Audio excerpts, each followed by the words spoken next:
चल मग आता जे आतापर्यंत रूल पाहिले, किती रूल पाहिले टोटल 20. त्यातला फर्स्ट प्रिन्सिपल मेथड एक मिनिटासाठी विसरून जा. राहिले किती 19. त्या 19 मधलेच मला फॉर्म्युला इथे वापरायचे. आता इथे बघा दोन टर्मची ऍडिशन आहे, नंतर तिसऱ्या टर्मची सबट्रॅक्शन आहे, राईट.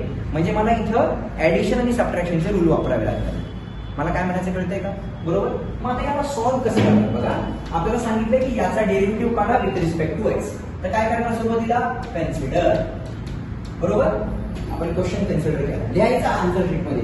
जो काही क्वेश्चन तुम्हाला क्वेश्चन पेपर मध्ये दिला ना तो आन्सर शीट मध्ये लिहायचा व्यवस्थित, करेक्ट. आता काय करणार therefore differentiating with respect to what, let's differentiate with respect to X, right. मग आता y चा डेरिव्हेटिव्ह काय येईल आपला dy upon dx is equals to. आता चेक करा, मला तुम्हीच सांगा की तुम्हाला रूट एक्स हे स्टँडर्ड फंक्शन मध्ये मी लिहून दिले का रे?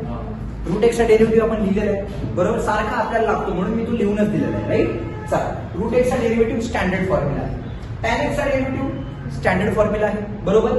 हा प्रश्न राहिला या एक्स क्यूबचा. तर इथे मी तुम्हाला एक्स रेस टू एन चा फॉर्म्युला लिहून दिलेला आहे. ते सर्व फॉर्म्युले मी इथे डिप्लॉय करणार, राईट. मग आता काय नाही चेक करा, जर आठवायचा प्रयत्न करा. या केसमध्ये रूट एक्सचा डेरिव्हेटिव्ह किती असतो रे बघा. आधी स्टेप बाय स्टेप जाऊयात. आपण काय करणार आहे डेरिव्हेटिव्ह ऑफ रूट एक्स आपण असं लिहितो.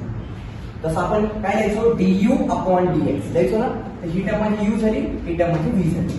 प्लस इथे काय झालं सांगा डेरिव्हेटिव्ह ऑफ टॅन एक्स, बरोबर आहे का रे. मायनस इथे काय लिहिले डेरिव्हेटिव्ह ऑफ एक्स क्यूब. कळते का रे सर्वांना? Yes or no. म्हणजे काय मिळेल चेक करा. Therefore what we are getting is dy upon dx is equals to. Check करा बरं रूट एक्सचा डेरिव्हेटिव्ह किती आहे. Yes it is 1 upon 2 root X, बरोबर. आता तुम्ही म्हणाल सर हा फॉर्म्युला नेमका आला कसा, राईट. हा तुम्हाला मी प्रूव्ह पण करून दाखवणार. ऍक्च्युअली या रूट एक्सला आपण कसे लिहू शकतो रे. We can write it as x raise to 1/2, बरोबर. आणि कुठला फॉर्म्युला वापरणार मी derivative of x raise to n. काय फॉर्म्युला असतो n into x raise to n minus 1. हा आपला फॉर्म्युला आहे ज्याच्यामध्ये माझी n ची व्हॅल्यू किती येईल रे 1/2.